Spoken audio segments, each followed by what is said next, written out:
welcome back to Brick Language. And I know that most everybody is wrapped up in the June the 1st releases, and those have been fantastic.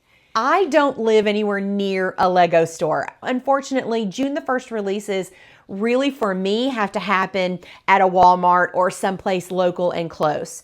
So I will be checking those out in our next Lego clearance and shopping video. But today, my husband and I just finished watching Andor. We waited until they were all released and watched and binge watched them from start to finish. Then of course we had to roll into Rogue One. So I thought today, since I don't have a brand new Lego set to open, it might be fun to do a Star Wars build because let's be fair, it's always Star Wars in our house. I've got 3 poly bags I've been saving that I thought would be fun to open today. Some quick builds. The first one is 30685, the TIE Interceptor. Then the second one is, of course, the one that most everybody got at some point, 30708, the Millennium Falcon.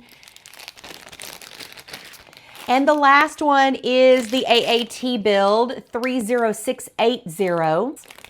But you can't just open poly bags and build yourself a scene and not have a big ship to go with it. So we are also going to build 40755, the Imperial Dropship versus the Rebel Scout Speeder. I will be honest, I probably wouldn't have picked this set up or spent any money on it had it not been for this little girl right here. Little Katie here is R2-D2's female version, and she is precious, and I am all things pink.